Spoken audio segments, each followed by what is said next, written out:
Bom, boa tarde. Há alguns anos, uns 5, 6 anos atrás, eu fui homenageado pela Rede Globo no Dia dos Professores. No meio de uma aula, minha aula foi invadida pela Ana Maria Braga. Não sei se alguém chegou a assistir essa cena triste. E hoje, eu me sinto homenageado por ter sido convidado para conversar com vocês no Dia do Professor. E essa homenagem de hoje, para mim, é 1000 vezes mais importante do que a da Globo, com certeza absoluta. Eu comecei a dar aula com 18 anos. Tenho 65. Quando completei 60, fiquei muito feliz. Porque eu descobri que o Estatuto do Idoso prevalece sobre o da criança e do adolescente. Agora eu posso bater nos alunos, que não me acontece nada. É um sonho que eu acalentei durante toda a minha carreira. Mas, de qualquer forma, eu juntei, acho que um bocado de experiência. Eu gostaria de passar um pouco dessa experiência para vocês. Só no cursinho, eu já dei aula no fundamental, já dei aula no prézinho, já dei aula no colegial, dei aula em graduação, dei aula na pós-graduação da PUC, durante 4 anos, num curso de formação de terapeutas familiares. Mas, digamos assim, a minha maior experiência é no cursinho, né? Já tive, até hoje, 100.400 alunos. 100.400 provas vivas de que o sistema educacional brasileiro tem problemas seríssimos. Porque se não tivesse, não teria cursinho. Eu me sinto no cursinho, eu falo isso até no meu livro, como se eu fosse um médico que trabalha numa UTI especializada em atender vítimas de erros médicos. Ou seja, eu trabalho numa UTI educacional especializada em atender vítimas de erros educacionais. Erros educacionais que eu gostaria de colocar para vocês, porque são fáceis de serem corrigidos. Extremamente fáceis. Quando eu dava aula na PUC, para os terapeutas familiares, eu dava aula de teoria dos sistemas, né? Mostrar que a família é um sistema. Eu sempre dizia para eles, se você está perdendo o jogo, não mude os jogadores. Mude as regras do jogo. Se o sistema educacional brasileiro está doente, não precisa mudar os professores. Não precisa mudar os alunos e não precisa mudar as famílias. Tem que mudar as regras do jogo. Nós estamos jogando o jogo segundo as regras erradas. Partindo, inclusive, de princípios ou antiquados ou completamente equivocados. Quando eu falo antiquado, tem gente que já imagina, fala, esse cara não gosta de computador. Tem alguém aqui que ouve nos fins de semana o meu programa na Rádio Eldorado? Qual é o tema? Computador. Certo? O primeiro computador que eu programei foi em 1967. Aliás, a primeira vez que foi publicado numa revista brasileira a listagem de um software pedagógico fui eu que fiz. Eu adoro o computador, usado de forma inteligente. Aliás, por falar em inteligência, quando escrevi o primeiro livro, o segundo, a editora cuspiu sangue para poder lançar hoje. Vocês têm o privilégio de ser os primeiros a ver esse segundo. Esse é dedicado a pais, o primeiro é dedicado a alunos, e o número 3, que eu prometo para vocês, para o começo do ano que vem, é dedicado a professores. Eu ia lançar hoje o dos professores, mas, sinceramente, não deu tempo. Quando lancei o primeiro, Aprendendo Inteligência, já levei cacetada. Chegou uma psicopedagoga para mim, sabe aquelas psicopedagogas bem arrogantes? Desde quando inteligência se aprende? Eu falei, no seu caso, nunca. Agora, no caso dos meus alunos, existe essa possibilidade. Antigamente, se achava que inteligência fosse uma questão de nascença, certo? Fosse uma questão genética. Tanto é que há estudos que mostram que filhos de pais inteligentes são mais inteligentes. Só que o estudo mostra que isso vale mesmo que o filho seja adotivo. Ou seja, o ambiente é fundamental. Então, hoje, as neurociências já mostram. Tem cara que fala, desculpa, isso não é físico, sou. Só que como eu dei aula de computação durante muito tempo, eu dei aula durante muito tempo de inteligência artificial e configuração de redes neurais, eu me vi obrigado a estudar o cérebro humano. Que é o único computador que realmente pensa, por enquanto. Então, na realidade, as neurociências mostram hoje em dia o quê? Que inteligência, talento e vocação são qualidades aprendidas.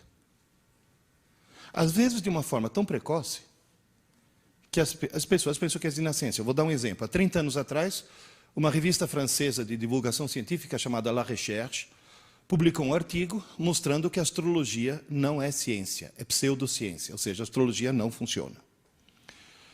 A Associação dos Astrólogos Franceses imediatamente processou a revista. E a revista, para se defender, fez uma coisa maravilhosa. Contratou um instituto de pesquisa, falou, então vamos ver cientificamente. Fizeram a mesma pesquisa de campo que a Sofia. Sofia, onde você está? A Sofia tinha dúvidas, você não inventou, você foi lá, fez a pesquisa.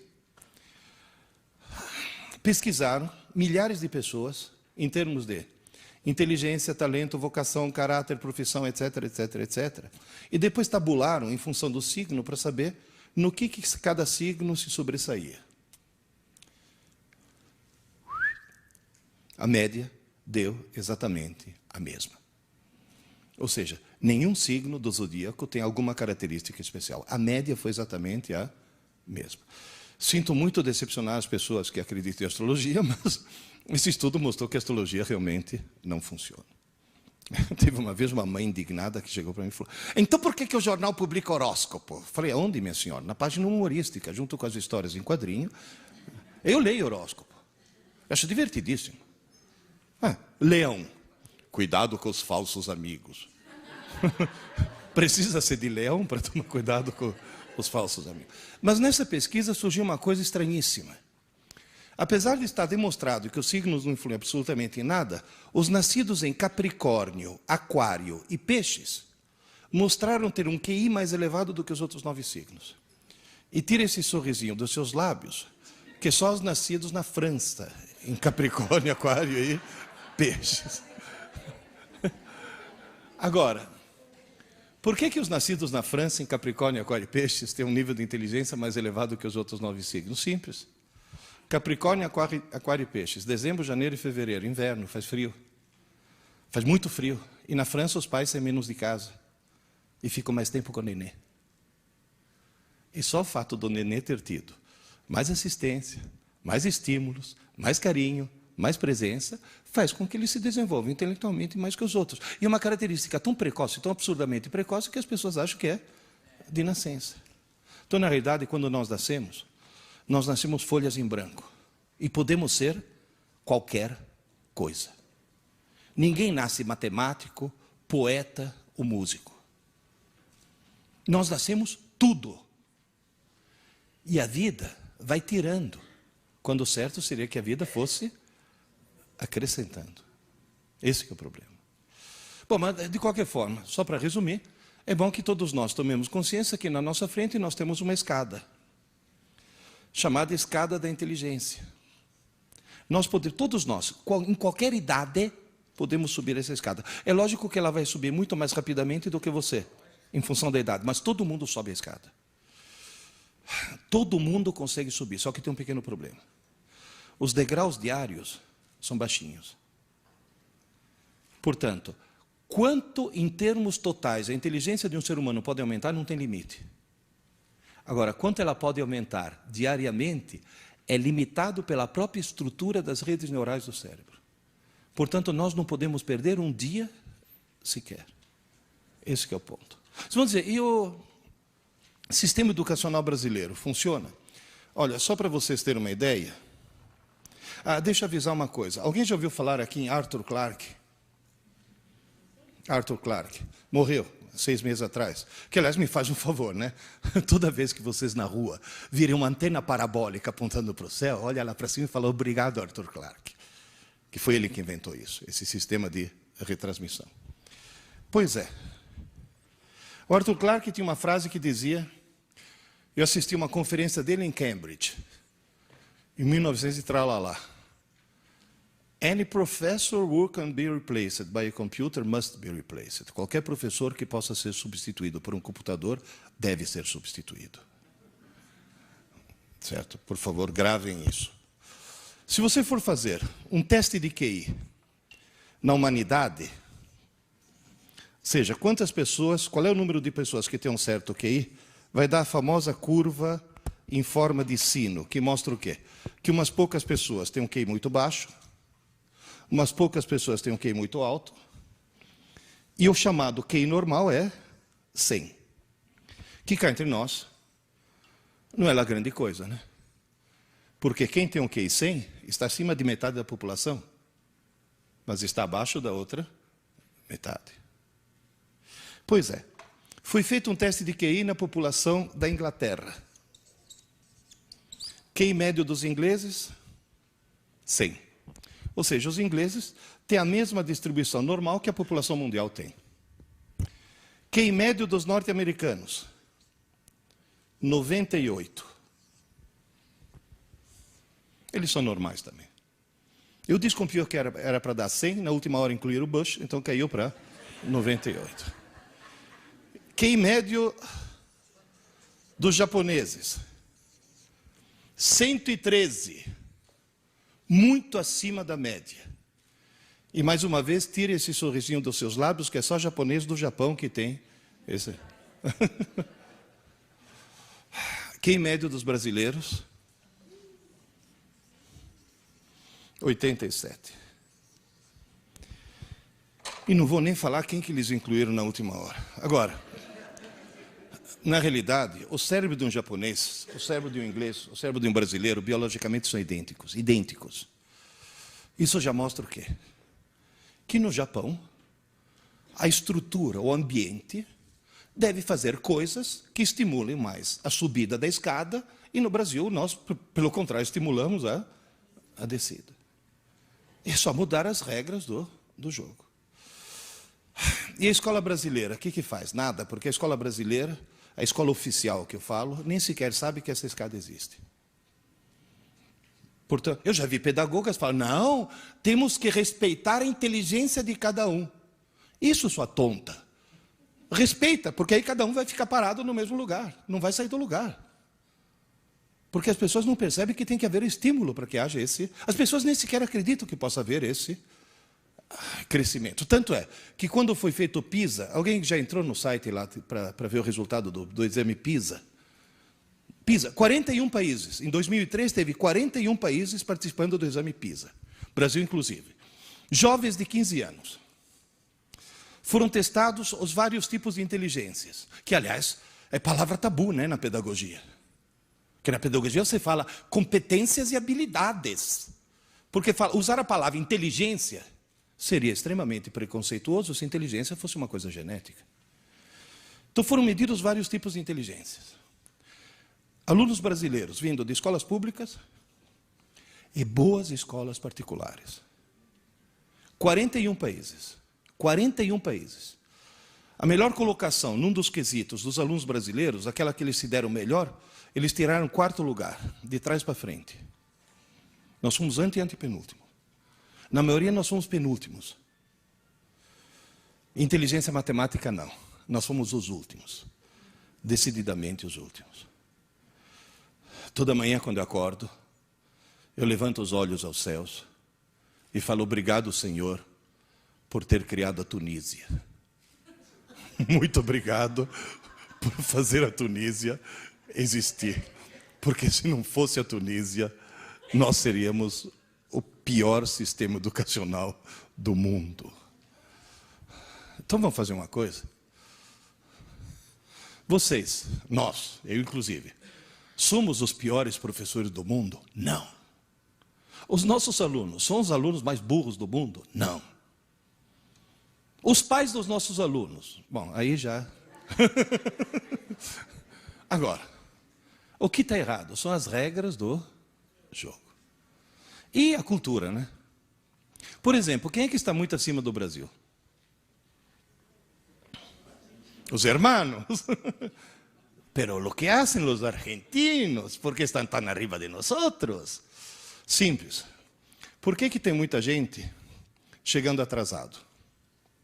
Porque o trânsito de São Paulo é horrível. E por que o trânsito de São Paulo é... Não, tem gente que chegou adiantado porque acreditou no horário do Windows. Agora, que mudou o horário de verão antes da hora. Agora, por que o trânsito de São Paulo é horrível? Porque só na cidade de São Paulo tem mais veículos do que na Argentina inteira. Que não é nenhum motivo de orgulho. Vamos para a Argentina. Só na cidade de Buenos Aires tem mais livrarias do que no Brasil inteiro. Repito, só na cidade de Buenos Aires tem mais livrarias do que no Brasil inteiro. Estudante argentino lê. Estudante brasileiro assiste Malhação. Esse que é o grande problema. Essa já é uma regra do jogo que nós temos que mudar. Você vai dizer, professor, ao longo de toda a sua experiência, quais são os 3 grandes problemas que você identificou ao longo da sua carreira? Por que a escola brasileira hoje não funciona direito?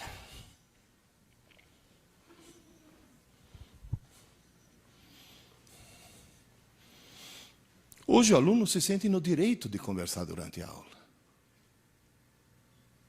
Você chama a atenção de um aluno? Se você chamar a atenção meio rudemente, você corre até o risco de ser processado. Há alguns anos eu fiz uma besteira. Aqui perto abriram um colégio novo, e um amigo meu falou, Pierre, abriu um colégio novo, eu sou diretor, você vai ser um dos nossos professores. Eu falei, desculpe, não tenho tempo. Você vai dar aula um ano só, para dar o pontapé inicial. Eu falei, desculpe, não tenho tempo. Pierre, você não consegue uma manhã por semana? Eu falei, não tenho tempo. Pierre, o dono do colégio vai ficar muito decepcionado. Ele já tinha reservado para você uma manhã por semana, $3.000 por mês. Falei, quarta-feira. Quarta-feira, lembrei agora que tem um... Olha, gente, como me arrependo. Sabe, eu ia dirigindo para essa escola, pensando assim, há 65 milhões de anos. Um pequeno cometa, não era nem muito grande, caiu no México, conseguia extinguir todos os dinossauros. Não podia cair uma pedrinha nesse colégio para extinguir esses desgraçados, para não ter que dar aula para esses caras.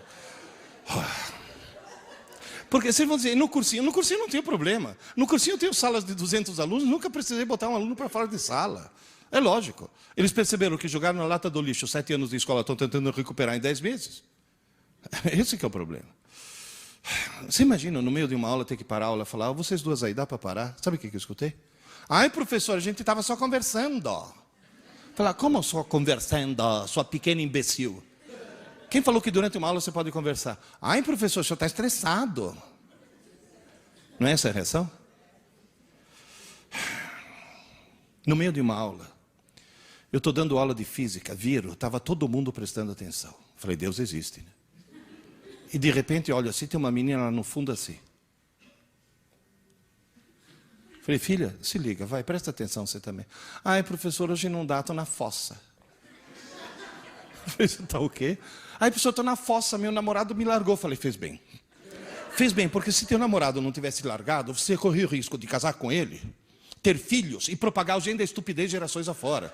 Porque alguém que assiste aula assim não pode se reproduzir. Você vai poluir o pool genético da humanidade.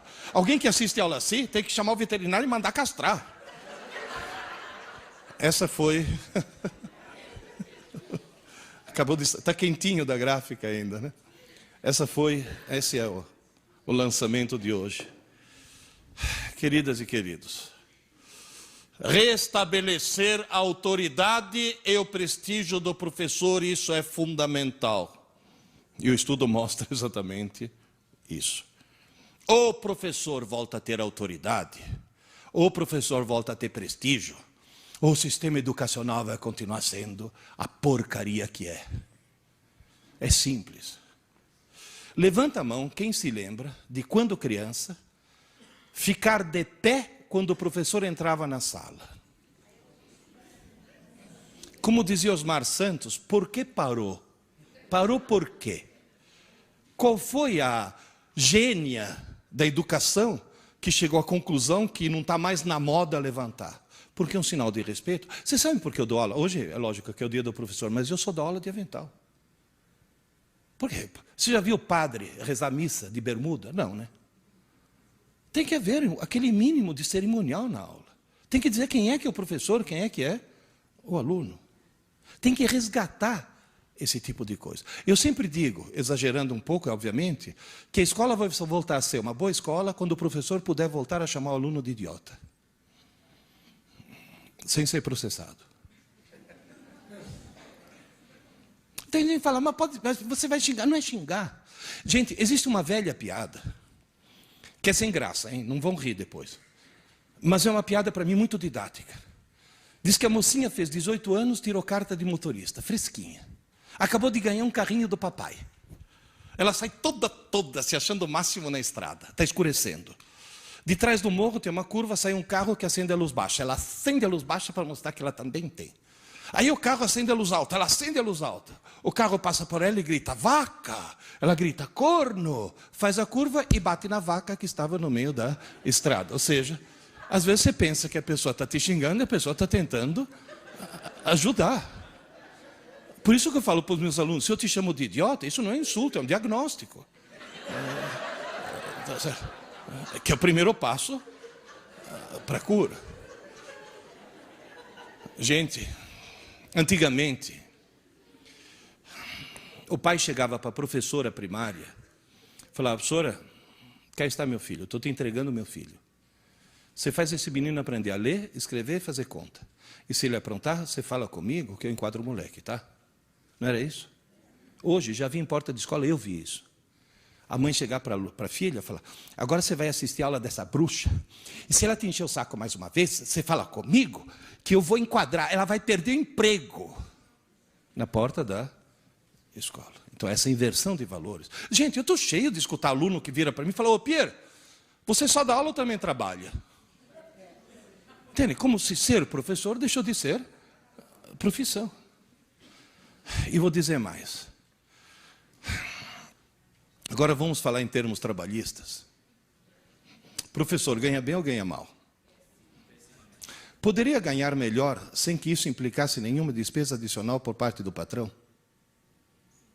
Sim, se voltasse a fazer o que existia quando eu era criança. Livro. O papel que você comprou para imprimir esse livro, você pagou imposto? Não. Por quê? Se você importa um livro dos Estados Unidos, você paga imposto? Não. Por quê? Porque pela Constituição brasileira, livro é imune de impostos. E por que professor não? Porque desde quando? Na minha época, professor não pagava imposto de renda, vocês sabiam disso? Não tinha desconto em folha. O nosso pior patrão não é o dono do colégio, o nosso pior patrão é o Estado. O que nós pagamos de impostos é um absurdo. Se a gente voltasse a ser imune, se livro é imune, por que professor não? Por maior razão, professor deveria ser imune.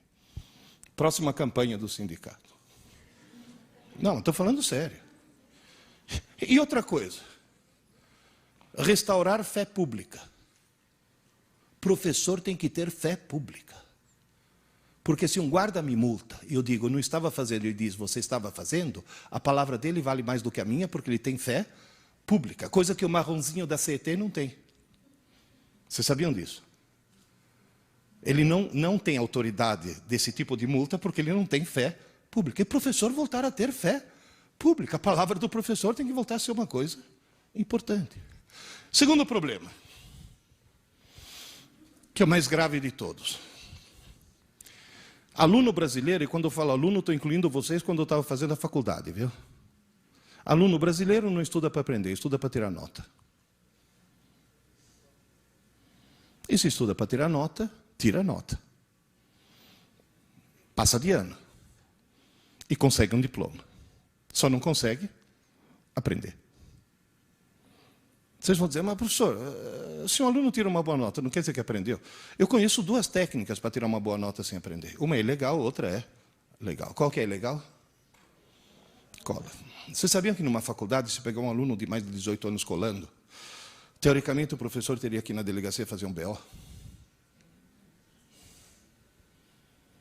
Então eu vou dar um conselho para todos vocês. Pegou um aluno teu colando, tirar a prova e dar zero não é castigo. É obrigar o ladrão a devolver o fruto do roubo. Pegou um aluno teu colando, chama a família. Teu filho tentou roubar. Segunda vez suspende. Terceira vez expulsa. É maçã podre. Porque se deixar alguém nessa idade colar, quando crescer vira o quê? Senador. Tá certo? Nós temos que cortar o mal pela raiz.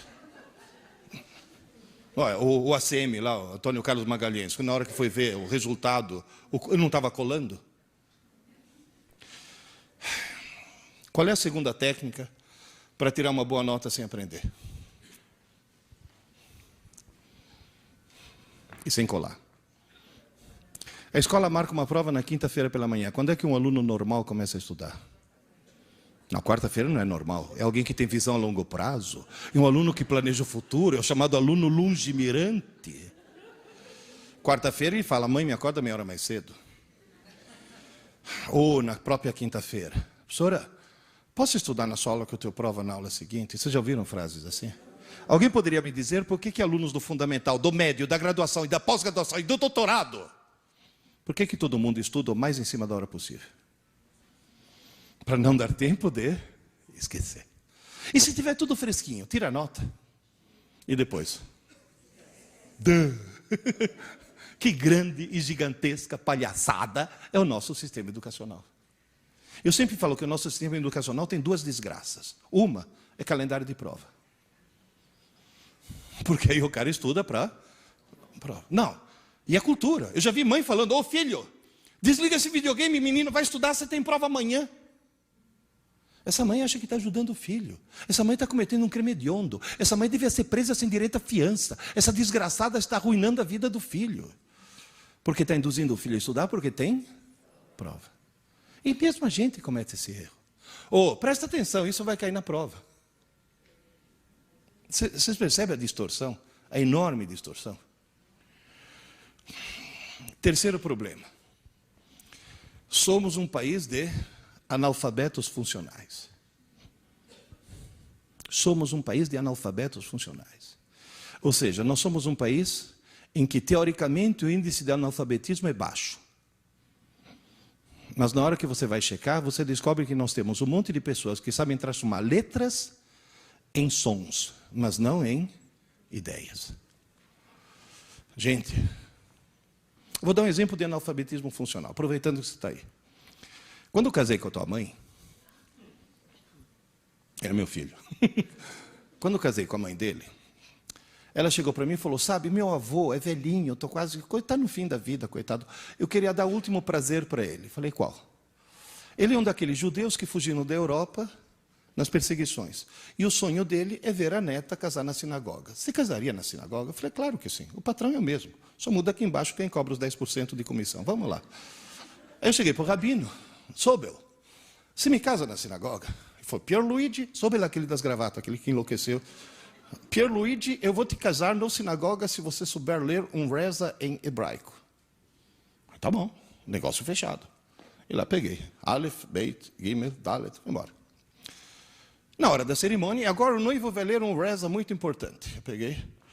Baruch atah Adonai Eloheinu melech haolam shelo asa isha. Muito bem, Pierluigi. Aí eu falei, ainda bem que ele não me perguntou o que eu li. Porque o que eu sou em hebraico?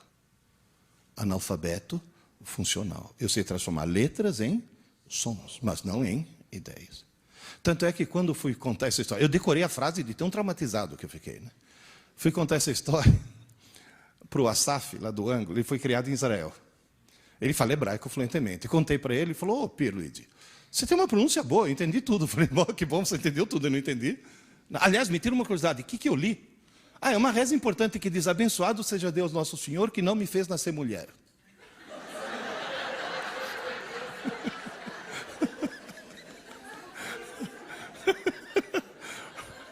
Bom, mas para mim está sendo útil. É que quando eu dou aula, chega uma aluna e fala, professor, posso sair? Estou com cólica. Eu falei, pois não, filha. E lá dentro eu penso, Baruch atah Adonai. Mas, de qualquer forma, nós temos um problema terrível. Professor, quais são as causas disso tudo? O que está acontecendo? Por que nós viramos, por exemplo, um país de maleducados? É o péssimo hábito que existe nos lares brasileiros e você tem que falar com os pais dos teus alunos e com vocês mesmos para acabar com essa maldita mania de deixar a televisão ligada o tempo todo. Porque a televisão ligada o tempo todo me permite o quê? Nesse momento está o Jô Soares tentando falar comigo. Eu dou as costas para ele e começo a conversar com você sobre um assunto completamente diferente. E nós dois estaríamos sendo extremamente mal educados se ele estivesse aqui em carne e osso. Mas como ele está numa TV, virou o quê? Um zum, zum, zum. O brasileiro se acostumou a ter um zum, zum, zum no fundo. É o zum, zum, zum o tempo todo. Onde quer que você vá, tem um televisor ligado. Zum, zum, zum, zum, zum, zum, zum, zum. Outro dia eu fui fazer uma palestra na FIAP, auditório no 8º andar. Peguei o elevador. O que tinha dentro do elevador? Televisor. Com propaganda das Casas Bahia. É o zum, zum, zum o tempo todo. Quando a Rede Globo não transmitia 24 horas por dia, aquele chiado da madrugada, sabe aquele chuvisco? Tinha 10 pontos no Ibope.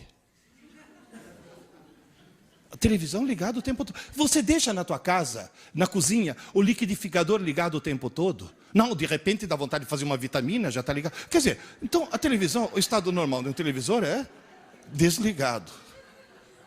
Vocês estão rindo? Entrei na internet, www.thinkgeek.com, $8,99. Você está rindo, né, Sofia? É o controle remoto ninja. Desliga qualquer televisor do mundo.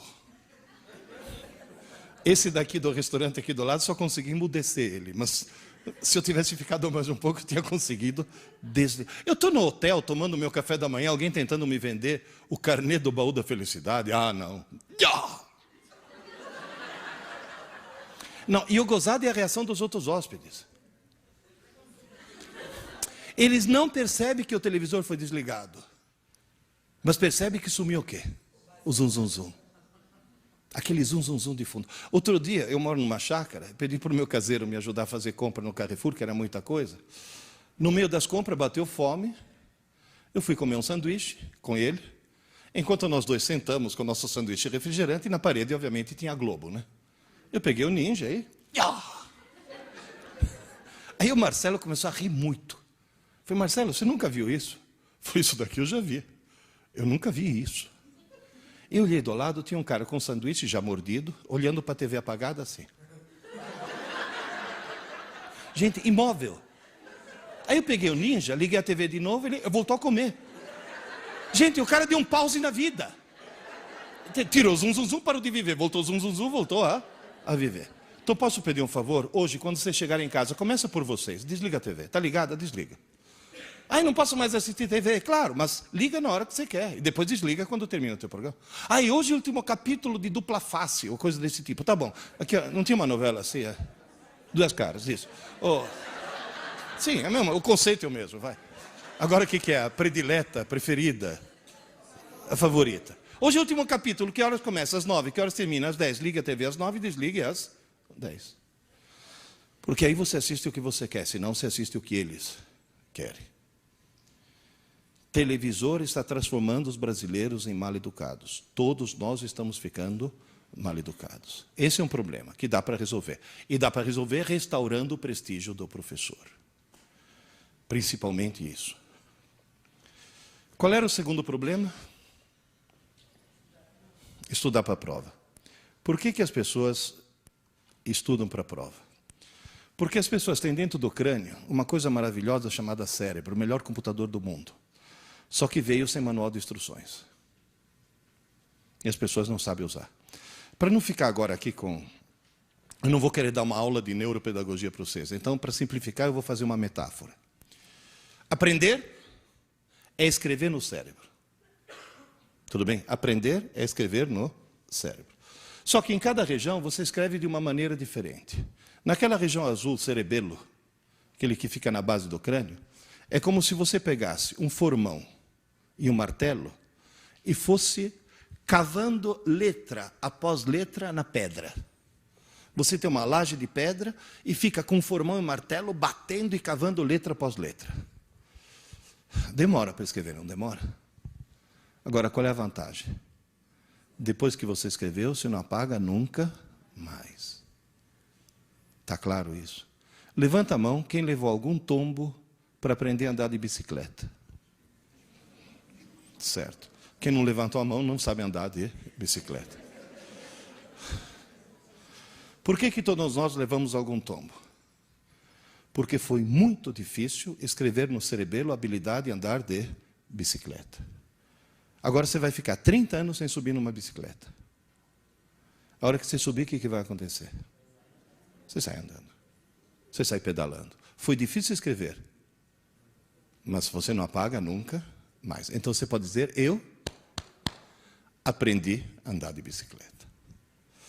Um dia eu estava atravessando a Avenida Paulista, de carro, com o teu irmão.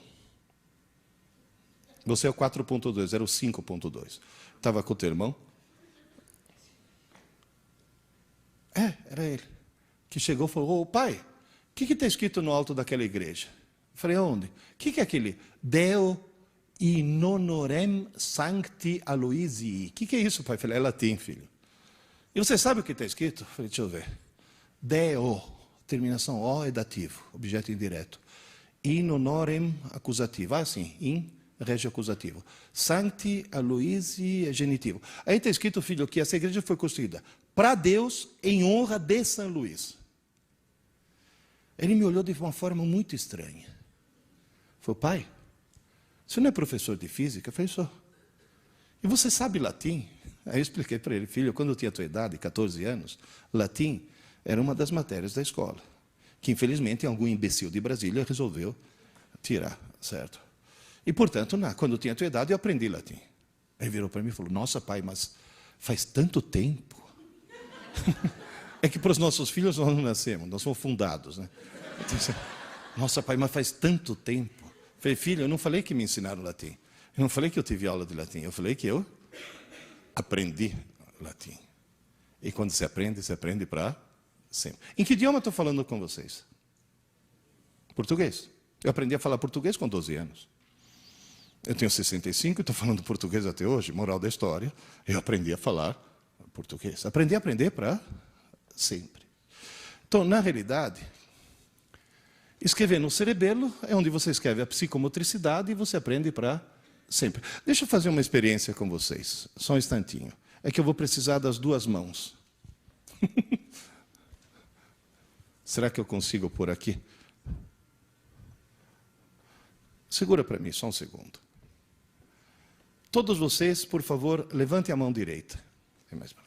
A direita é de lá, hein? Sim, porque já vi gente descobrir assim. Aqui está, é a direita. Vocês nunca viram isso? O senhor vira à direita. Levanta a mão direita, segura o nariz. Com a direita. Eu estou usando a esquerda porque eu sou espelho, né? Agora, com a outra mão, segura a orelha. Conseguiram? Agora, bate assim. Agora, levanta a mão esquerda. Segura o nariz. Com a outra mão, segura a orelha. Bate. Vocês entenderam? Então, levanta a direita, segura o nariz e segura a orelha. Bate, levanta a esquerda, segura o nariz e segura a orelha. Bate. E agora no meu ritmo. Prontos? 1, 2, 1, 2, 1, 2. Vai, vamos. 1, 2. Obrigado. Moral da história. Vocês notaram uma coisa? Vocês entenderam o que era para fazer. Mas ainda não aprenderam. E é bom o professor entender muito bem que entender é uma parte do processo, aprender é outra. Não tem, entende? Não é? Uma já implica na outra. Agora, se hoje à tarde vocês treinarem, amanhã vocês não vão poder fazer isso? Semana que vem, você não vai poder chegar na tua sala de aula, mostrar isso para os seus alunos, falando, está vendo? Qualquer idiota consegue fazer isso, você não consegue. Quer dizer, na realidade, você pode aprender. Se hoje à tarde você ficar na frente do espelho e treinar, tranca a porta do banheiro antes, para que ninguém te surpreenda fazendo isso. Uma coisa foi entender, a outra coisa foi aprender. Porque escrever no cerebelo não é uma coisa simples. Agora, como é que eu escrevo no sistema límbico, que é essa região amarela aí em cima? Aí é exatamente o contrário. Em vez de ser extremamente difícil, é como se eu pegasse um bastão e fosse escrevendo na areia. Sabe, Padre Anchieta, escrevendo poesias na areia. Só que está ventando. Então eu escrevo e apago. Escrevo e apago. Escrevo e apago. Então, na realidade, o sistema límbico é o rascunho do cérebro. É um lugar onde é muito fácil escrever, é muito fácil apagar. Você apaga coisas que você colocou segundos antes. Você está sentada na sala, levanta, vai até a cozinha, para no meio da cozinha e fica que nem uma tonta se perguntando o que eu vim fazer aqui, meu Deus do céu. Já aconteceu com algum de vocês? O que você faz para lembrar? Não adianta buscar inspiração na geladeira, você é obrigado a voltar. E nesse momento, você diz, eu tenho sérios problemas mentais. Por favor, tomem consciência de que dentro da cabeça de cada um de nós, inclusive dos nossos alunos, mora um idiota. Essa é a parte idiota do cérebro. Não, realmente. É a primeira que acorda pela manhã. Vocês já notaram quanta besteira você faz de manhã cedo? Um dia, num dia muito frio, eu vi esse cara pular de um beliche e calçar 2 meias no mesmo pé. Ele calçou uma, depois ficou pulando, quando achou a outra, em vez de calçar no pé descalço, calçou no pé que já tinha a meia. Qual é a desculpa? Eu estou sonado. Não é que está sonado, é a parte idiota do cérebro que funciona assim. Gente, eu já vi gente fazer... Eu já vi um colega meu, Renato, atendeu o telefone no controle remoto da TV. Eu, de manhã cedo, olha quem está falando. Eu já escovei os dentes com hipoglós. Alguém que chega a esse extremo tem problema, certo? Agora, você sabe qual é a boa notícia? É que lá no córtex, naquela outra região, dentro de cada um de nós, mora um gênio. Mas mora um gênio mesmo. Só para vocês terem uma ideia, quando eu dava aula de inteligência artificial na engenharia da computação, nós fizemos um cálculo.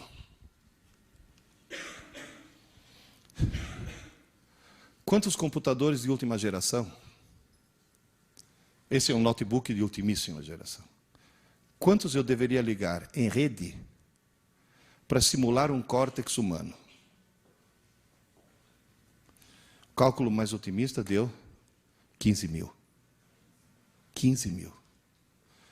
Ou seja, dentro de cada crânio de cada um de vocês, tem uma rede equivalente a 15 mil computadores. Vocês têm ideia do que quer dizer isso? Quer dizer que vocês e todos os seus alunos, no fundo, são gênios. Alguns bem no fundo, né? Mas todo mundo tem esse potencial, essa genialidade potencial. Ou seja, todo mundo pode subir a escada da inteligência. Em primeiro lugar, eu gostaria de dar parabéns para o engenheiro, né? Quer colocar 15 mil computadores num 1,5 litro, isso sim é nanotecnologia. Em segundo lugar, lembre-se de uma coisa, se alguém estudar que nem um louco, 10 horas por dia, todos os dias da semana, sábado e domingo inclusive, todas as semanas do mês, todos os meses do ano, e todos os anos de sua vida, essa pessoa esgota a capacidade de processamento de seu cérebro em aproximadamente 4 séculos. 4 séculos. Está certo que a expectativa de vida aumentou. Mas também não vamos exagerar. Quanto tempo você vai viver? Se você for uma Dercy Gonçalves. Oscar Niemeyer. Eu pretendo morrer aos 96 anos baleado por um marido ciumento. Esse é o meu projeto de vida. Agora, 4 séculos significa o quê? Que todos nós vamos morrer com pelo menos 3/4 da inteligência que ele nos deu ainda a ser desenvolvida. Sabe o que quer dizer isso? Aquela escada que eu falei no começo, é uma escada que tem degraus para 4 séculos, e nós só temos fôlego para 1 século. Portanto, a escada é como se fosse infinita, não tem fim. Porém, insisto, os degraus são baixinhos. Professor, escrever no idiota é fácil? É, mas apagar também é fácil. Escrever no gênio é difícil? É, mas apagar também é difícil. É a mesma coisa que o cerebelo. Escrever no gênio você não esquece nunca mais. Agora vem a pergunta que vale $1,5 milhão. Por que $1,5 milhão? Porque se eu for na porta da ASUS e falar, eu quero comprar 15 mil desses por atacado, eles vão vender a $100 cada um. $100 vezes 15 mil dá $1,5 milhão. Dentro da cabeça de cada um de nós tem um patrimônio de $1,5 milhão. Quando você trabalha, o salário que você ganha não é salário, é leasing. É o aluguel de um equipamento que custa $1,5 milhão. E você vai dizer, por que tem salários tão diferentes? Porque quem está alugando depende de que degrau ele está. Se for alguém que se preocupa em subir a escada, o leasing vai ser cada vez mais alto. Agora, vem a pergunta de $1,5 milhão. Prontos? Na hora que seus alunos, do fundamental, do médio, da graduação, da pós-graduação, estudam mais em cima da hora possível para fazer uma prova, estão colocando as informações no idiota ou no gênio? No idiota. Esse é o câncer da escola brasileira. Você vê aluno entrar na sala de aula, o cara entra assim. sem chacoalhar a cabeça. Que se você chamar e falar, ô Zé, que foi? Pronto, agora embaralhou tudo. Agora eu vou ter que estudar de novo. Ou aquela menina que entra assim, não fala comigo, não fala comigo, não fala comigo. Ou aquela que chega e fala, professora, dá a prova logo, pelo amor de Deus, antes que eu esqueça. Posso dizer uma coisa? Vocês entenderam a farsa que é o sistema educacional brasileiro? É uma farsa. Nós estamos brincando, é brincadeira isso. Tem que mudar as regras do jogo. Vocês vão dizer, professor, então me explica aí, como é que a gente escreve no Gênio? Aí que está, no Gênio você não escreve, você copia. Como assim? Posso voltar para a minha analogia de escrever na areia? No cerebelo é escrever na pedra. No sistema límbico é escrever na areia. Agora atenção, eu estou escrevendo na areia. Quer um conselho? Como dizem em Piracicaba, carca fundo, mas carca bem. Porque depois que você cansar de escrever, você vai dormir. Você some de cena. E entra em cena uma rotina automática, que eu chamo encarregado da manutenção, que chega nessa areia, que está afundada, joga cimento em cima. Obviamente, onde tem uma valeta bem funda, o cimento é mole e penetra. E na hora que essa placa de cimento endurece, você levanta essa placa de concreto, tudo que estava em baixo relevo vai estar agora em alto relevo. Essa placa de concreto é levada para um gigantesco armazém chamado córtex e é armazenada para sempre, porque o concreto e a pedra, onde você escreveu no cerebelo, são igualmente duros. Só que no cerebelo ainda dá para escrever acordado. No concreto, você teve que dormir e deixar que essa rotina entrasse no lugar. Moral da história, é como no computador, quando você digita uma tecla qualquer, o código dessa tecla não vai para o HD, vai para a memória RAM. O que é a memória RAM? É um rascunho, é uma memória pequena e provisória, é a areia do computador. Eu quero gravar para sempre, eu quero salvar. Então você copia para o HD. Ninguém escreve diretamente no HD. Primeiro você escreve no rascunho e depois é que você passa para o HD. Então isso significa que até certo ponto o cérebro humano é muito parecido com o computador. O sistema límbico faria o papel de RAM. E o córtex faria o papel de HD. No cerebelo você escreve na pedra, no rascunho você escreve na areia, e no córtex você armazena as placas de concreto que foram moldadas noite após noite. Isso significa o quê? Que escrever no teu rascunho é a coisa mais fácil do mundo. Você escreve facilmente e algum tempo depois, lixo. Escrever é fácil, mas apagar é tão fácil quanto. Você vai dizer, professor, quanto tempo depois? Sei lá, minutos, até horas. Mas nunca dias. O que está escrito na areia pode durar minutos, pode durar horas, mas nunca dias. E esse que é o grande equívoco, porque quando dura horas, o cara está com a informação aí, olha lá, está disponível, olha lá, está disponível, qual é a sensação que o cara tem? Que esteja disponível para ser. E no dia seguinte, o famoso, como era mesmo? Como é que se escreve no córtex? É que eu estou sem mousepad aqui, não é que eu estou sem pontaria, não estou bêbado. No córtex, você escreve pegando uma rede neural, desligando alguns neurônios e ligando outros. Você muda o circuito do cérebro.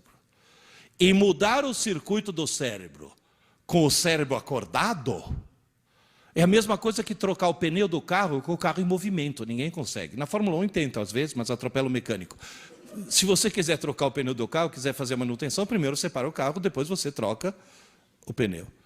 Moral da história, durante o dia, todas as informações que entram no teu cérebro entram no rascunho, na areia. Só que como o rascunho é pequeno, quando está entupido, a reação é sono. Quando chega à noite, aquele famoso... Não é corpo cansado. Corpo não sente sono. Aquele... É cérebro entupido. É o cérebro falando, pelo amor de Deus, Desliga esse troço que eu preciso fazer manutenção. Aí o que você faz? Dorme, obviamente. Você vai dormir para que entre o cara da manutenção. Na hora que você dorme, a atividade elétrica do teu cérebro cai quase a zero. Nesse momento você tem que ir de alcachofre em coma. Depois, de repente, começa uma atividade muito intensa. É o chamado sono REM, REM de Rapid Eye Movement. Embaixo da pálpebra, você vê os olhos se movendo. Se alguém te acordar nesse momento, você falou bem no meio do meu sonho. Depois volta a parar, depois volta a atividade. Parou. Parou o carro. Atividade, trocou o pneu. É nesse momento que é feita a manutenção do cérebro. Queridas e queridos, à noite, vocês não dormem para descansar. Descansar, vocês estão descansando agora, que estão sentados. À noite, você dorme para sonhar. E você sonha para fazer a manutenção do cérebro, noite após noite. Nessa manutenção, primeira providência, limpar boa parte do rascunho. Por que limpar boa parte do rascunho? Porque no dia seguinte você tem que ter onde escrever. Quem já passou uma noite em claro sabe muito bem que no dia seguinte fica meio abobado. Não porque não dormiu, porque não sonhou. O sonho que é, e todo mundo sonha, hein? Tem gente que não lembra, mas todo mundo sonha. Vocês vão dizer, professor, vai tudo para o lixo? Felizmente não, né? Durante o dia você recebe muita informação. Uma pequena fração é gravada no concreto, tira o molde no concreto e leva para o armazém do córtex e transforma em pouco conhecimento. Ou seja, outro dia vi lá, veja, um artigo dizendo assim, as crianças de hoje em dia são muito mais inteligentes porque recebem muito mais informação. Porque tem a internet, tem a televisão, fala, calma lá. Não adianta entupir a pessoa de informação. Neurologicamente, a quantidade dessa informação que pode ser transformada em conhecimento é pequena, os degraus são baixinhos. Por isso, por exemplo, um equívoco terrível, escola que dá aula para o aluno de manhã e de tarde. É um absurdo isso. Porque não adianta, você simplesmente está sobrecarregando alguém com coisas que ele vai acabar jogando no lixo. Você dá uma aula maravilhosa para o teu aluno, no meio da aula você conta uma piada. Depois de 2 meses, o que o desgraçado lembra da aula? Da piada. Alguém já se perguntou por quê? O tal encarregado da manutenção não é uma rotina racional, é uma rotina emocional. Por isso que eu sempre digo, o bom professor tem que ser um sedutor. Ou seja, tem que ser alguém que faz o aluno gostar da matéria dele.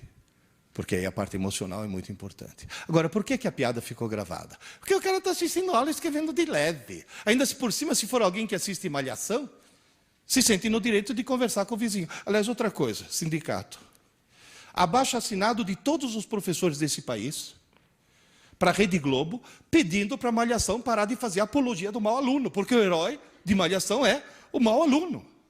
O exemplo que eles dão de herói, de cara bacana, de cara popular, é o mau aluno.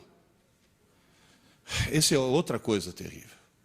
Mas o cara está escrevendo de leve. De repente alguém conta uma piada. Afunda. Depois volta a escrever de leve. Quando chega a noite, a placa de concreto é ilegível. O cara escreveu de leve. Mas a única coisa que foi afundada foi a piada. Tanto é que tem muito professor que, infelizmente, ao descobrir que a rotina é emocional, e ao partir do princípio que nem toda emoção é positiva, usa aquela velha técnica com a qual eu discordo. Né?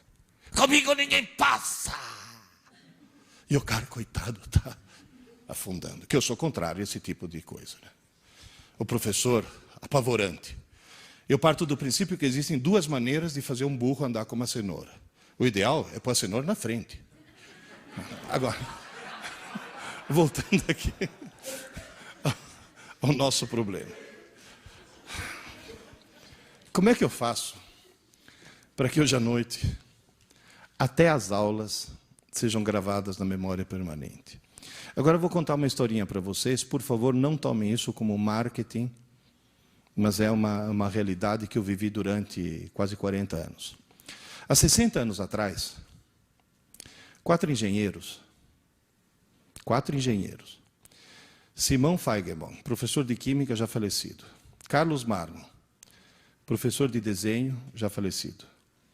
Abraão Bloch, professor de Matemática, aposentado pela Universidade de Haifa, em Israel, está morando em Israel agora. E Emílio Gabriades, professor de Física, que está todo dia lá no ângulo, dirigindo o ângulo ainda. Esses 4 gênios, montaram um grupinho de aulas particulares para preparar alunos para entrar na escola politécnica. Só que eles davam aula tão geniais que o grupinho foi crescendo, virou uma sala, e nesse momento se criou uma coisa, sem querer criar uma coisa chamada cursinho. Não tinham lugar onde ficar, alugaram uma sala no Colégio Anglo-Latino da Aclimação, que não tem nada a ver com ângulo. Mas ficaram conhecidos como aqueles 4 lá do ângulo. Aí o nome ângulo pegou e acabou virando a marca. Muito bem. O que esses 4 gênios descobriram? Que se eles dessem 4 aulas geniais pela manhã,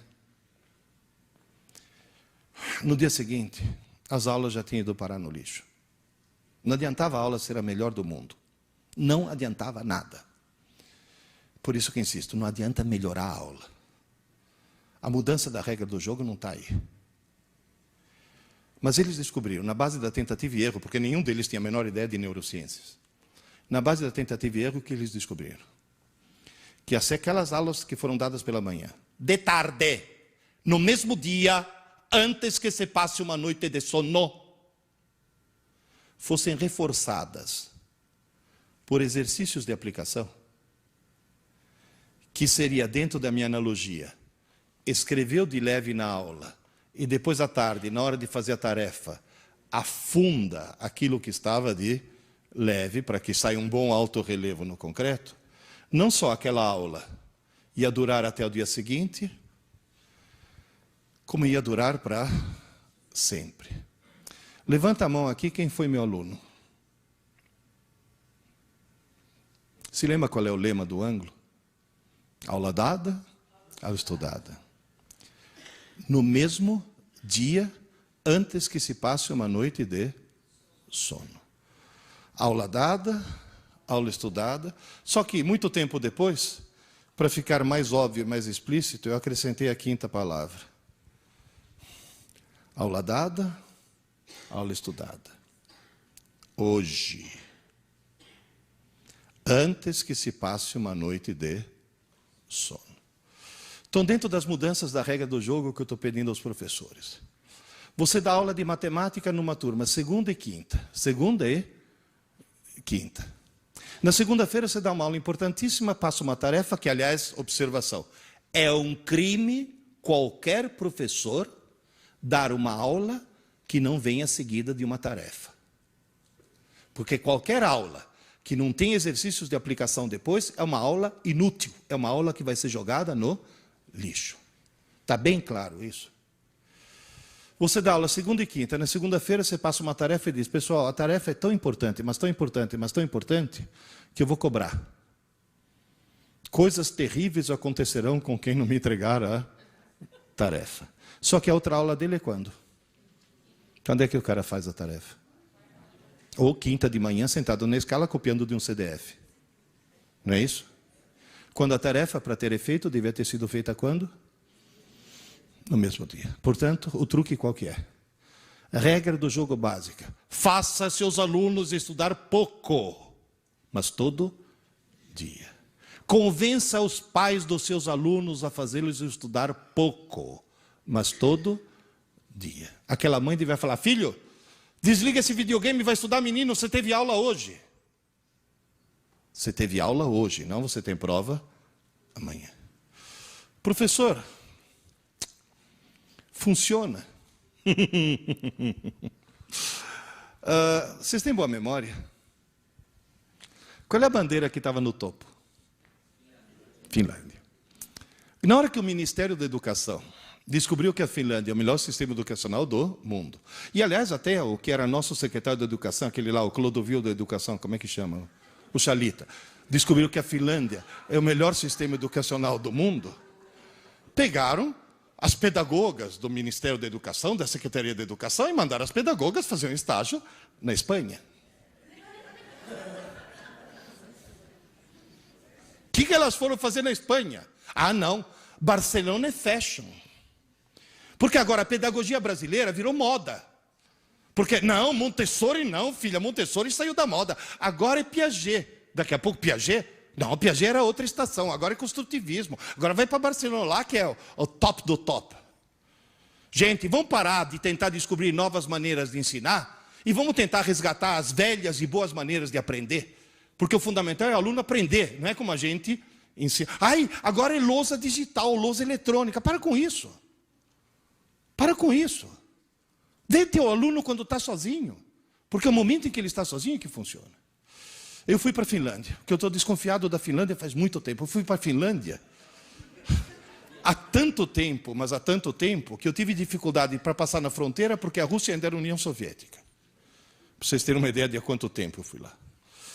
Bom, em primeiro lugar, eu aconselho todo mundo a nunca ir para a Finlândia no inverno. É muito deprimente. O sol nasce às 11 horas da manhã e se põe às 2 da tarde. Você imaginou coisa mais deprimente que isso? 10h30 da manhã é noite. 11 horas nasce um pálido sol que faz... pronto, 2 horas já. Tanto é que o índice de suicídio deles é enorme. Depressão. Eles bebem, mas bebem. Eu cheguei para um conhecido meu finlandês e falei, mas por que você bebe tanto? Ele falou, não, eu jamais bebo de dia. Que grande esforço que você faz. A Finlândia é um país extremamente feminista. Todas as mulheres finlandesas trabalham. A multinacional finlandesa mais bem-sucedida é a Nokia. Quem que colocou a Nokia como líder mundial em celulares? Seu presidente. Quem é seu presidente? Uma mulher. Todas as mulheres finlandesas trabalham. O parlamento finlandês tem 40% de mulheres. 40% do parlamento são mulheres. Todas as finlandesas trabalham. Só que a Finlândia é um país de primeiro mundo, né? Não tem babá, não tem empregada doméstica. Portanto, todas as escolas finlandesas são período integral. Porém, só tem aula pela manhã.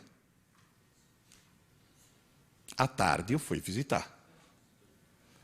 Cada criança tem uma mesinha, uma gaveta, onde guarda seus cadernos, seus livros, e em silêncio e sozinhos, eles fazem aula dada, aula estudada, hoje.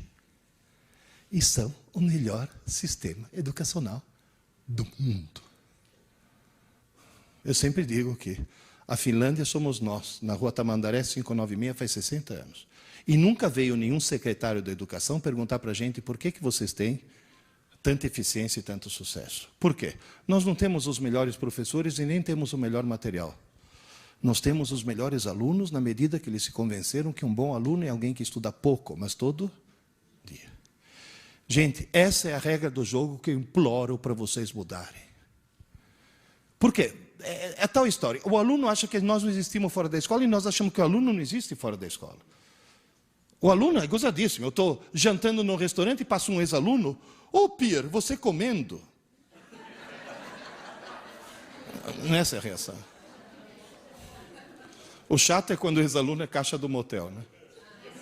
E a pergunta é a mesma. Agora, na realidade, assim como eles acham que a gente não existe fora da escola, a gente acha que eles não existem fora da escola. Portanto, o pedido que eu vou fazer para vocês, por favor, virem 180 graus. Virem 180 graus. Parem de se preocupar em melhorar a aula. A aula já está boa. Vocês dão boas aulas. Só que vocês dão boas aulas inúteis. Porque aquela boa aula depois vai parar no lixo. Vira 180 graus. Não vai fazer que nem aquela loira da TV que virou 360 graus. Né? Ela falou, minha vida mudou, virei 360 graus, que voltou ao mesmo ponto. Quer dizer, moral da história, vira 180 graus e tenta imaginar teu aluno em casa. Quem é de escola pública sabe que a dificuldade é que tem aluno em casa que nem mesa tem. Por isso que, inclusive, uma das coisas que a escola pública deve fazer é escolas de período integral. Porém, insisto, tendo aula apenas pela manhã. E vou dizer mais. Se teu aluno assiste aula pela manhã, ele tem que estudar à tarde. Se teu aluno assiste a aula à tarde, tem que estudar à noite, não na manhã seguinte. E se alguém aqui assiste a aula à noite, eu tenho uma boa notícia e uma má notícia. A má notícia é que você vai ter que dormir meia hora mais tarde. A boa notícia é que, como a aula está tão recente, na areia está tudo bem marcadinho ainda. Portanto, aquela meia hora de estudo é mais do que suficiente. Mas tem que ser antes que se passe uma noite de sono. Com isso, o que vai acontecer? Número 1, não precisa mais falar para o aluno não estudar para a prova. Ele sozinho vai descobrir que não precisa mais estudar para a prova. Número 2, ele vai perceber que nunca mais ele vai esquecer as coisas. Tem aulas que eu dei para você que você lembra até hoje. E faz pouco tempo, né? Foi há 30 quilos atrás.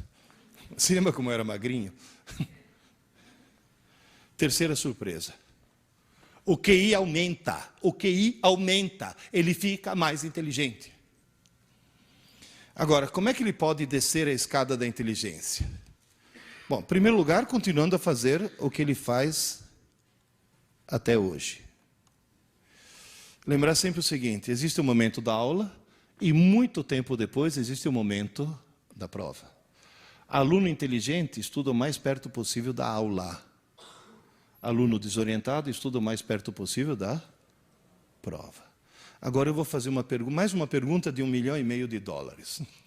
Prontos? Qual vocês acham que é a porcentagem de alunos brasileiros que se encaixa nesse esquema aqui? 99%. Portanto, vamos fazer uma coisa? Vamos fazer nossos alunos virar 1%? E aí, a coisa vai crescendo. Porque, inclusive, lembre-se de uma coisa. Os nossos alunos, conforme você estava comentando, vão entrar no mercado de trabalho que tem cada vez mais gente e cada vez menos necessidade de mão de obra. Quanto bancário foi para o olho da rua por causa da internet e do caixa eletrônico?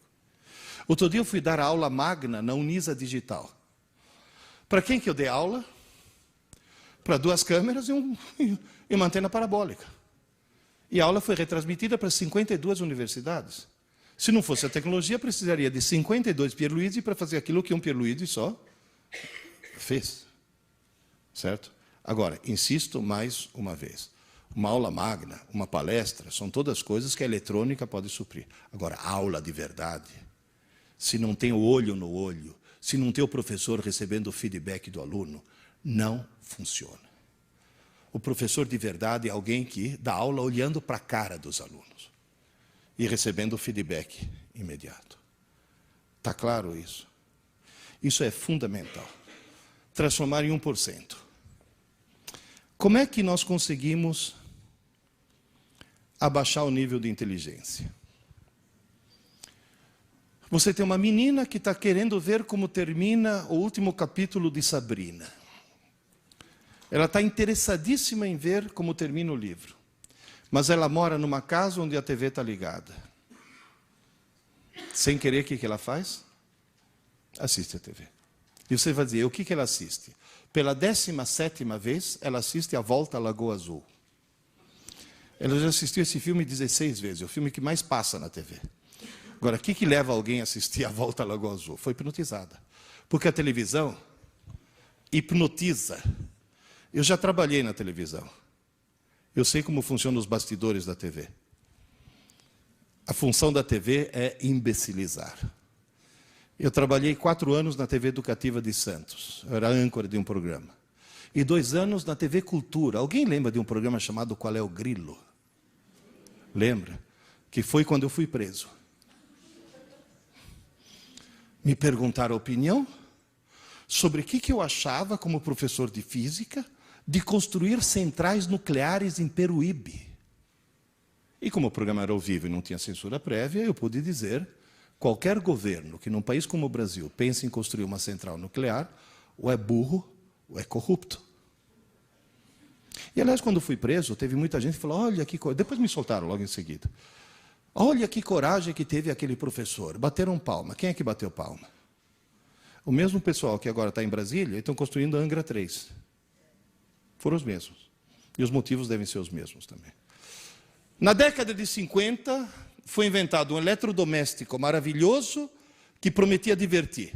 E na Alemanha inventaram um remédio maravilhoso, aquele lá em cima, que prometia fazer as mulheres grávidas não sentir enjoo.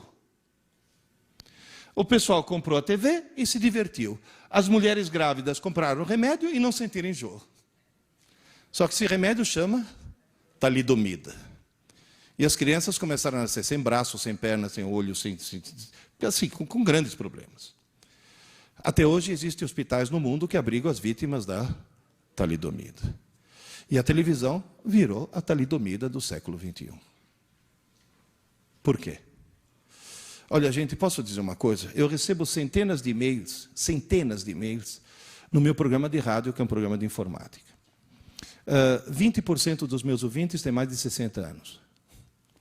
O que mostra que a escada todo mundo sobe. 20% dos meus ouvintes são deficientes visuais. São cegos que trabalham no computador e, obviamente, trabalham pelo som e não pela imagem. 20% dos meus ouvintes são pessoas que não têm computador, não querem ter computador, mas querem ouvir dois amigos conversando, que é uma coisa que faz falta hoje em dia. E o resto é o resto do público. Quem é que manda as dúvidas mais inteligentes? Os cegos. Você vai dizer, mas por quê? Cegueira aumenta o QI? Não, mas não assistir TV aumenta. Não, estou falando sério. Estou falando sério. Vocês não... Gente, a TV intencionalmente acaba com o espírito crítico das pessoas. Por quê? Por uma razão muito simples. Porque se não abaixar teu espírito crítico, você não compra. Gente, outro dia eu estava no hotel assistindo um programa do canal Discovery, e aí vi uma propaganda que durou acho que uns 10 minutos. Olha, 10 minutos é grana, hein? Mesmo uma TV por assinatura, 10 minutos de propaganda. Quer dizer, que o cara está vendendo o produto. O que ele está vendendo? Um sofá de plástico preto inflável. Agora eu pergunto, em nome de Deus, por que alguém vai querer em casa um sofá de plástico preto inflável?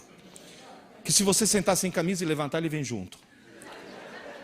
Tem algum motivo? Tem. Mostra lá a propaganda que você está... Tem um cara sentado ao ar livre no seu sofá de plástico preto inflável. De repente, um de cada lado, vem 2 caminhões assassinos que tentam espremê-lo. Mas ele está sentado em cima do sofá. E o sofá aguenta 2 caminhões. É uma coisa que pode acontecer com qualquer um. Você está belo e sossegado, dê os 2 caminhões, mas você tem o sofá de plástico preto inflável. Eu posso perguntar por que vocês estão rindo? Sabe por que vocês estão rindo? Porque vocês não estão à frente de uma TV, portanto estão com o espírito crítico a toda. Está claro? Estão percebendo o ridículo da situação. Porque se nesse momento tivesse uma TV ligada aqui, passando essa propaganda e passando essa cena, ia ter cara olhando e falando, nossa, é resistente mesmo. Quer dizer, você perde o espírito crítico. Há mais ou menos 15 anos eu tive uma crise de azia durante a noite.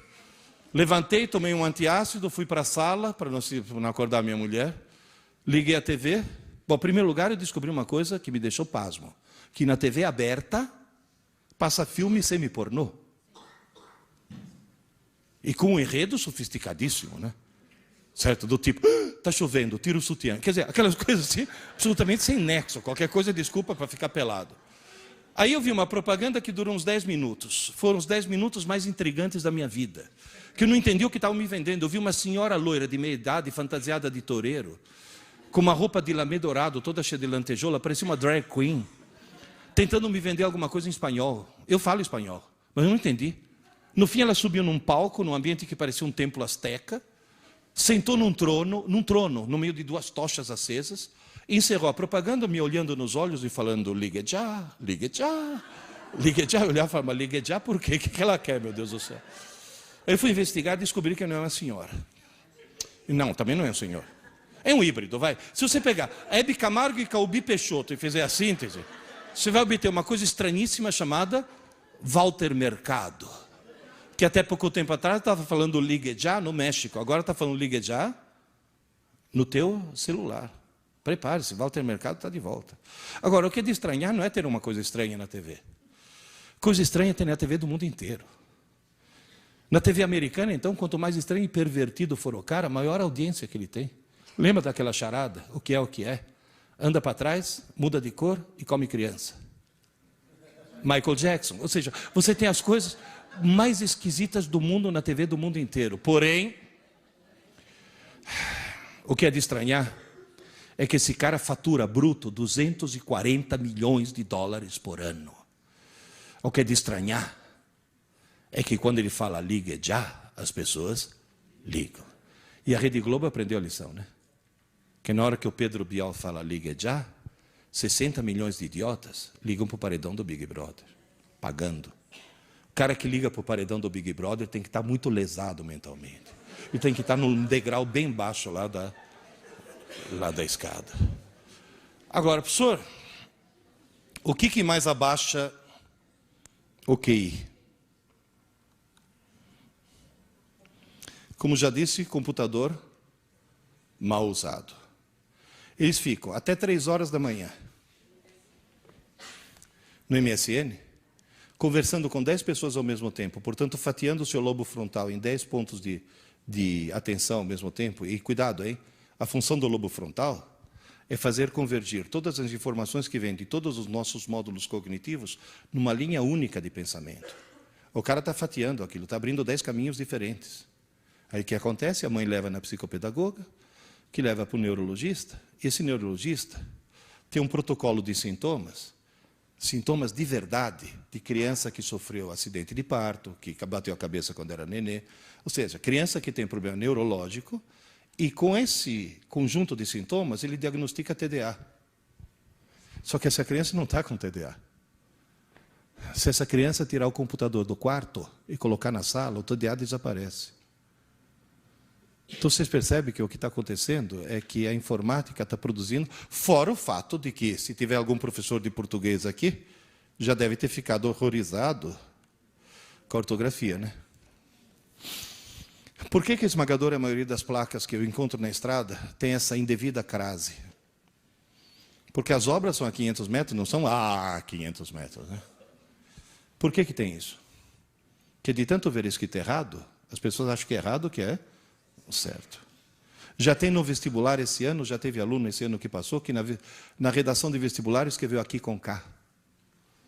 Isso anula uma redação. Tanto é que eu estava brigando com o aluno meu, falei, para de escrever feito um idiota, senão depois você vai fazer a redação escrevendo feito um idiota, com esse internetiquez aí. Pô, professor, é para escrever mais rápido, é para abreviar. Falei, é para abreviar? Então, por favor, me explica que raio de abreviatura é. Escrever Naum, que tem 4 letras, no lugar de não, que tem 3. Aí vira um outro. Professor, o que é abreviatura? Falei, um dia você irá preso. E a abreviatura é o que você faz para entrar no carro da polícia, seu desgraçado.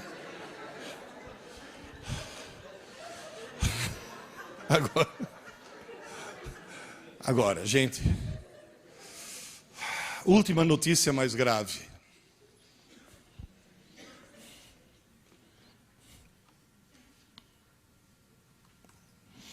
O uso do MSN, um psiquiatra descobriu, produz um rebaixamento no QI, que é o dobro do que o seu jovem fumasse maconha.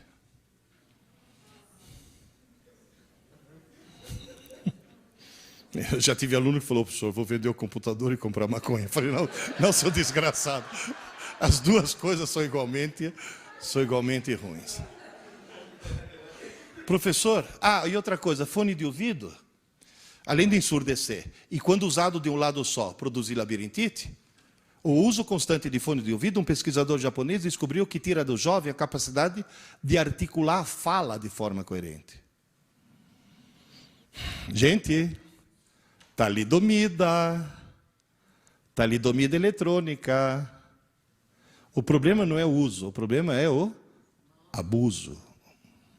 Está claro, gente? Então é uma coisa com a qual nós temos que tomar muito cuidado. Porque em nome da modernidade, agora é tudo moderninho, agora o professor tem que ser up to date. Ele tem que saber mexer com tecnologia. Vai nessa. É claro que tem que estar familiarizado com... Isso daqui fui eu que fiz. Não pedi para ninguém fazer esse trilho. Eu sei programar em HTML. Isso daqui são coisas que você tem que saber fazer. Mas tomar muito cuidado. Professor, tem alguma coisa fascinante que a pessoa não consiga deixar de fazer, que seja assim, absolutamente avassaladora, e que mesmo assim faça subir a escada da inteligência? Livros. Não tem mouse, mas só se sai bem na vida quem lê muito. E só lê muito quem lê por prazer. Mais uma regra do jogo que eu quero mudar. Professores de literatura, por favor, esqueçam que vocês são professores de literatura e transformem-se em professores de leitura. Porque do jeito que é dada a literatura hoje nas escolas, em vez de criar o prazer pela leitura, se cria o ódio pela leitura.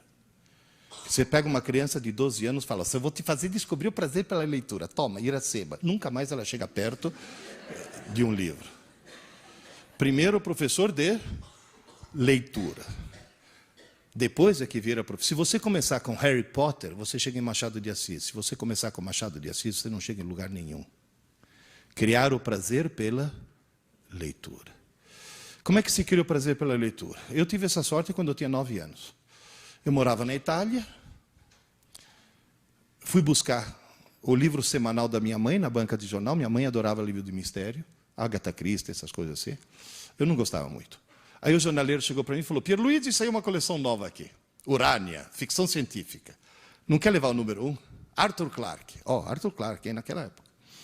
Falei, o que é? É mistério também? Ele falou, sim, mas é outro tipo de mistério. Uma espaçonave que vai para Marte, aí os alienígenas. Opa. Marte. Comprei. Levei para casa e perdi o fôlego. Sabe quando você faz... Eu olhava e falei, muito bom, não conseguia parar. Não consegui parar. Gente, eu tenho 65 anos. Eu só tive essa sensação de... Mas isso é muito bom 3 vezes na vida. Com sexo, ficção científica e leite condensado. Foram as 3 grandes descobertas. Quer dizer, obviamente não na mesma idade, né? E não nessa ordem. Moral da história... Logo em seguida está comprando o número 2, número 3, número 4, número 5. A coleção ainda existe. Estou esperando chegar pelo correio número 1700 e pouco. Ninguém lê milhares e milhares de romances se não for por puro prazer. Mas tem que descobrir o prazer de ler. Aí, um belo dia, chegou um dos meus filhos, tinha 15 anos. Ô pai, estou muito preocupado. Eu falei, por que, Adriano? Pai, descobri que não é que eu não gosto de ler. Eu odeio ler. Falei, que bom, agora que está preocupado, sou eu. Pai, você lê muito, né? Falei, eu leio muito. Todas as minhas irmãs leem muito. Falei, todas as suas irmãs adoram ler. Todos os meus irmãos também leem. Todos os teus irmãos também leem. Pai, sou eu que não leio? Será que eu vou ficar burro? Falei, não, meu filho, você já é. Porque quem não lê, por definição, é uma besta. Inclusive, ele chegou e falou, mas eu já li um livro. Indicado pela escola. Depois eu fui ler.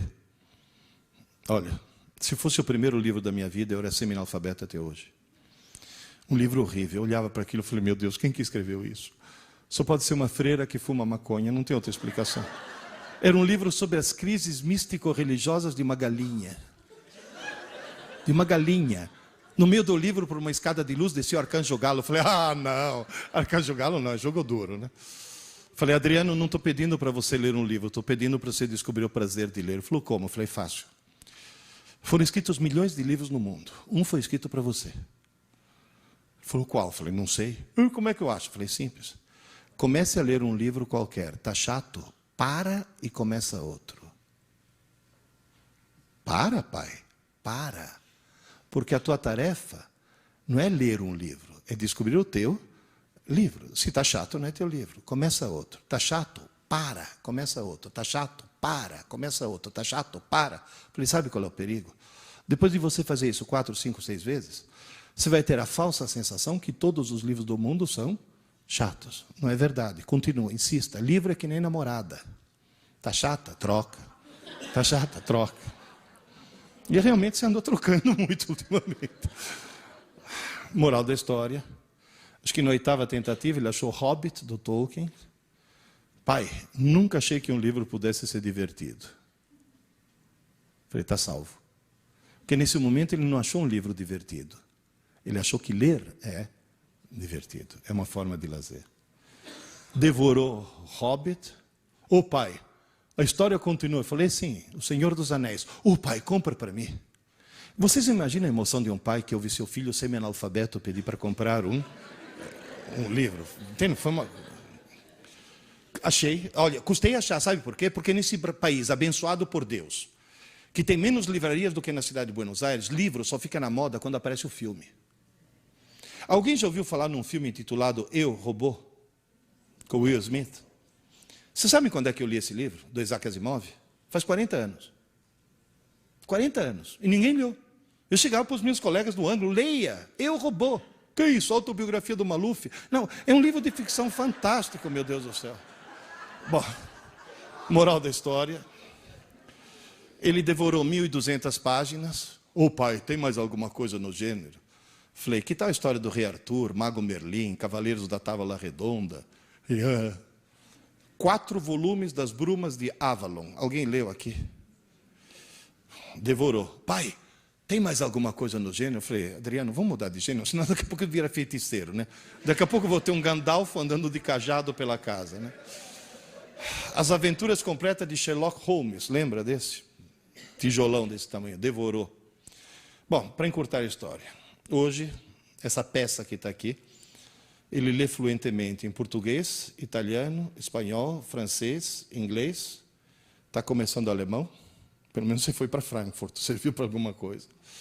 É formado em administração de empresas e virou diretor de uma editora. Tamanho amor que ele pegou pelos livros. Livro muda muito as pessoas, muda demais as pessoas. Uma professora de literatura de Santa Cruz do Rio Pardo chegou para mim e falou, ô professor, eu sou professora de literatura e adoro ler. Quase que eu falei, ainda bem, né filha, você está na profissão certa. O nosso irmão é professor de... A minha irmã é professora de história e adora ler. E o nosso irmão não é professor, é uma besta.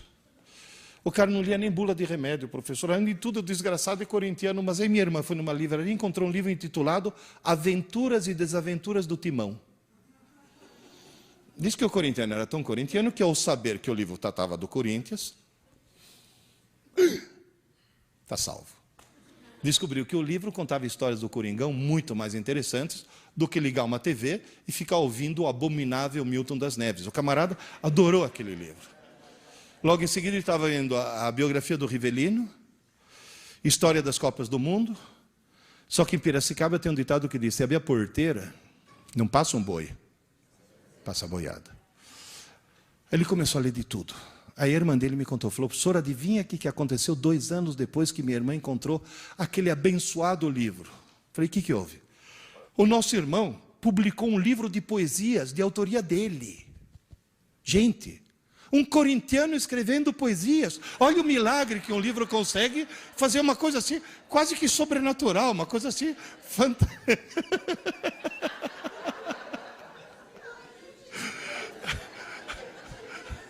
Moral da história, só para encerrar. Como é que nós vamos resolver os 3 problemas? Problema número 1, conversar na aula. O que tem que ter? Disciplina não é repressão, é organização. E a disciplina tem que envolver a escola, os professores, a mantenedora, o diretor, os professores, os alunos e as famílias. Isso que é fundamental. Porque tem mãe que é terrível. Quer ver uma coisa? Aula dada, aula estudada, hoje. Uma escola que faz isso religiosamente, todos os alunos, pode fazer prova surpresa? Alguém se lembra aqui da cena do professor entrando na tua sala de aula e falando, arranca uma folha do caderno, guarda o material embaixo da carteira e vamos fazer uma provinha? Lembram disso? Tenta fazer isso hoje. No dia seguinte tem mãe de tijolo na mão. Coitado do meu filhinho, foi pego de surpresa, agora ele ficou traumatizado, agora ele vai ter que fazer terapia, senão ele fica hiperativo, com TDA e disléxico. Eu sempre falo que mãe na escola parece anão em campo de nudismo. Mete o nariz onde não deve. Ou seja, enquanto vocês não convencerem as famílias, não vai adiantar absolutamente nada. Segundo problema, estudar para a prova. Vocês sabiam que, por lei, a escola é obrigada a publicar um calendário de prova? Ou seja, é a lei mais burra que eu já vi na minha vida. É burra essa lei. Estudar para a prova, o que você tem que convencer o aluno a estudar pouco, mas todo dia. Terceiro problema, não ler livros. Lembre-se, por favor, de uma coisa. Você pode levar um cavalo até a água, você não pode obrigá-lo a beber. E se você enfiar a cara do cavalo no balde, não só ele não bebe, que nunca mais ele chega perto do balde. Portanto, pelo amor de Deus, professores, nunca obriguem um aluno a ler um livro. Pelo amor de Deus, não façam mais isso. Não escolham por ele. De gustibus et coloribus disputandum est. Cor e gosto não se discute. Cada um tem o direito de gostar do que quiser. Se eu te dou o direito de achar que Machado de Assis é um gênio, você, por favor, me dê o direito de achar que Machado de Assis é chato. Então, qual é o truque? Dê um leque. Escolha. Não está bom? Começa outro. Não está bom? Começa outro. Até você achar teu livro. Muitas escolas já estão fazendo isso, e quando o aluno acha o livro dele, sabe o que ele faz? Quando ele gosta, ele vai na frente e conta para os amigos por que aquele livro é fantástico. Quantos amigos ele convencer a ler o mesmo livro, maior é a nota dele. Ele ganha nota de marketing. Merecidíssima, na minha opinião, porque está transformando os outros em leitores. E, finalmente, esse é um velho ditado chinês que o meu desenhista resolveu transformar numa figura. Alguém lembra?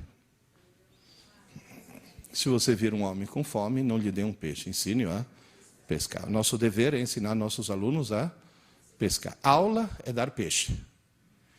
Mas o estudo solitário é quando ele está pescando. Está claro isso? Está entendido isso? Aliás, eu gostaria de mostrar para o Lula. Investe um pouco mais em educação, pelo amor de Deus, né? E um pouco menos nessas Bolsa Famílias que vão parar para pessoas que, inclusive, nem precisam disso, né?